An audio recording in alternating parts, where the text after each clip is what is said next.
ಕೋಲಾರ ಜಿಲ್ಲೆಯ ಶ್ರೀನಿವಾಸಪುರದಲ್ಲಿ ಇರುವ ಗುಜರಿ ಹಾಗೂ ಟೈರ್ ಅಂಗಡಿಗಳಿಗೆ ತಗುಲಿದ ಬೆಂಕಿ.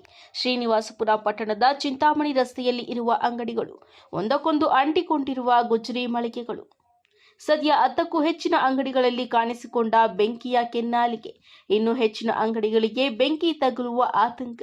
ಟೈರ್ ಹಾಗೂ ಗುಜರಿ ವಸ್ತುಗಳನ್ನು ಉಳಿಸಿಕೊಳ್ಳಲು ಅಂಗಡಿ ಮಾಲೀಕರು ಹರಸಾಹಸ ಪಟ್ಟರು.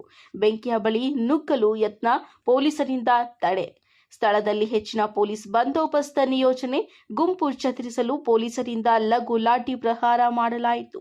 ವೀಕ್ಷಣೆಗೆ ಬಂದಿರುವ ಜನರನ್ನ ನಿಯಂತ್ರಿಸಲು ಪೊಲೀಸರು ಹರಸಾಹಸ ಪಟ್ಟರು. ಸ್ಥಳಕ್ಕೆ ಅಗ್ನಿಶಾಮಕ ದಳ ದೌಡಾಯಿಸಿ ಬೆಂಕಿ ನಂದಿಸುವ ಕಾರ್ಯ ಮಾಡಿದ್ದರು. ಶ್ರೀನಿವಾಸಪುರ ಪೊಲೀಸ್ ಠಾಣಾ ವ್ಯಾಪ್ತಿಯಲ್ಲಿ ನಡೆದ ಘಟನೆ.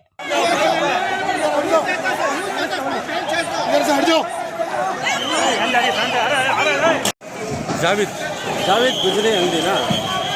ದಾಸ್ತಾನು ಗುಜರಿ ಅಂಗಡಿ ಅಲ್ಲ, ಅದೇ ಗುಜರಿ ಅಂಗಡಿ